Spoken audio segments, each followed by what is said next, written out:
A parte de contatos, eu tenho que fazer um contato entre essa estrutura com essa chapa. Então lembra que aqui tem uma solda, né? Então eu vou fazer um contato bounded para representar isso daí. Crio um connection group. Aqui eu vou criar um contato bounded, aonde eu vou selecionar essa face. Se eu não tiver espaço para selecionar a face, eu poderia clicar aqui primeiro. Aí aqui eu faço a seleção da face correta e aqui eu seleciono a chapa. Legal. Então essa parte de contatos ela está feita. Lembrando aqui, eu passei pelo sistema de coordenadas, mas a coordenada que a gente criou no Space Claim, ela já está aqui. Então ela vai facilitar bastante na hora da gente aplicar as condições de contorno para esse modelo. Eu vou vir na malha e vou gerar uma malha automática. Só cliquei com o botão direito e apertei Generate Mesh. Ele já vem aqui e fez uma malha automática, mas eu vou fazer algumas configurações dessa malha para deixar essa malha aqui melhor. Então, o que eu fiz aqui, eu vou criar um método e nesse método eu vou colocar um X-Dominant. O que eu estou fazendo aqui? Eu estou exigindo que sejam utilizados elementos hexagonais nessa parte sólida, nessa peça sólida. E o outro parâmetro que eu vou colocar aqui vai ser um sizing, onde eu vou definir o tamanho do elemento como sendo 2 milímetros. Vou gerar essa malha. Beleza, uma vez que foi gerada a malha, a gente pode dar uma olhada na parte da qualidade da malha. Então eu venho aqui em Mesh Metric, olho o Element Quality. A gente está com uma média de elementos de 0,84. Geralmente, via de regra, um padrão que eu uso é acima de 0,8 para elementos sólidos e 0,85 para elementos de superfície. Então aqui, como a nossa maioria aqui, o nosso maior interesse está no elemento sólido, tá legal esse critério. E também a gente vai passar por um processo de convergência que vai ajudar nesse processo de malha. E aqui eu posso dar uma olhada também nos números de nós e números de elementos. Então eu tenho 35.000 nós, 224 e 8.430 elementos. Beleza, e agora nós vamos para a parte das condições de contorno. As condições de contorno, lembra que a gente vai ter um pino que ele que essa rotação, ele faz com que essa rotação seja possível nesse eixo, e também a gente tem na direção do cilindro aquela restrição aqui nessa rótula. Então nós vamos aplicar essas duas condições de restrição.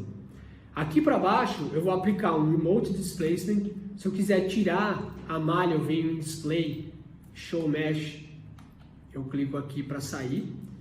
E eu vou clicar nessa face e dar um Apply. Esse Remote Displacement, o que ele faz? Ele cria um ponto remoto que ele se conecta a todos os elementos da face que eu considerar, que eu selecionar. E daí ele livra ou ele restringe todos os graus de liberdade aqui que eu selecionar. Então, por exemplo, qual é o grau de liberdade que eu tenho que deixar livre aqui nessa ocasião? Seria a rotação em Y, porque eu estou referenciando com o sistema de coordenada global. Então, até se a gente vier aqui, a gente consegue perceber que é ao redor de Y que ele tem que girar. Então, eu vou fazer isso. Eu venho aqui, X, Y, Z, 0, X, 0, Y, free, Z, 0. Beleza.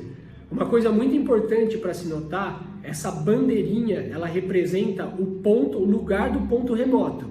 E esse lugar do ponto remoto, ele faz total diferença na condição de contorno. Nesse caso, ela tem que estar centralizada. Para isso daí, para ela estar no meio e essa consideração da rotação ela ser feita de maneira correta. Aqui para cima, eu vou fazer a mesma consideração. Eu vou aplicar um Remote Displacement nessa região e vou restringir a direção do eixo do cilindro, que a gente já considerou. Então eu venho aqui, vou criar um novo Remote Displacement, vou selecionar essa face. Então percebam que aqui essa bandeirinha ela está aqui no meio, mas agora eu vou chamar o sistema de coordenada que a gente criou, que é o Coordinate Ast aqui, né? Aí o que acontece? Olha para onde a bandeirinha veio, ela veio para cá, porque as considerações aqui com relação ao sistema de coordenada local, ela é diferente do que estava, essas coordenadas elas mudaram a partir do momento que eu selecionei o sistema de coordenada local. Como esse sistema de coordenada ele já está alinhado, eu vou zerar aqui, vou colocar 0, 0 e 0 e a bandeirinha ela vem aqui para o meio. Legal. E agora essa restrição ela vai ser exatamente no eixo X. E beleza, está feita a minha condição aqui de restrição. Agora na parte de força, eu vou aplicar uma força e vou aplicar o valor de 2.000 newtons. Quando eu seleciono dessa maneira, ela está sendo aplicada normal à face, e esse valor de 2.000 newtons foi um requisito que a própria equipe de Fórmula passou para a gente. Então, esse valor, eu não sei muito bem se ele é um requisito de projeto que vocês possuem na parte da competição. Em todo caso, se vocês quiserem analisar e comparar essa força com o que realmente é aplicado, eu acho que a melhor forma de fazer isso é através do ensaio de extensometria, onde a gente poderia instalar extensômetros e fazer testes de frenagem reais para a gente entender qual que é a força que o piloto realmente aplica. Isso daí eu acho muito interessante. Se vocês tiverem interesse de fazer um vídeo, que a gente faça um vídeo só sobre essa parte de extensometria, até para esse caso, deixe seu comentário aqui que a gente vai atrás disso daí também. Bom, seguindo aqui, eu vou colocar as partes, as plotagens, onde eu vou plotar o deslocamento total e a tensão de von Mises. Vou resolver essa análise. E agora a gente olha os resultados. Eu vou tirar aqui da plotagem da malha e vou colocar para animar.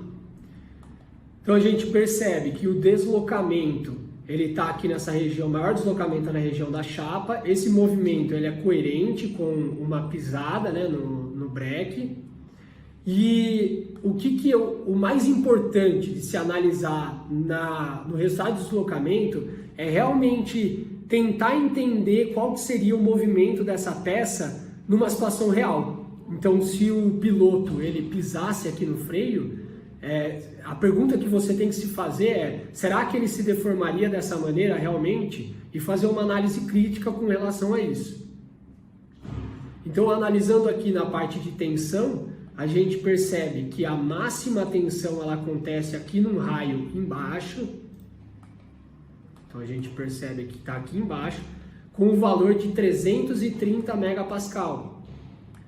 Então aqui também é um outro ponto, a gente já percebe que ela tem cara de uma tensão real, não uma singularidade de tensão que tem um valor que está muito longe, que tem um ponto muito concentrado. O que a gente pode fazer também é analisar com probe e ver que essa tensão ela vai diminuindo gradativamente, ela não dá um salto muito grande de um ponto para outro.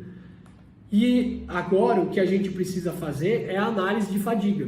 Só que a análise de fadiga ela tem que ser muito analisado anteriormente a parte de tensão para ter a certeza de que essa tensão é real e não uma singularidade de tensão.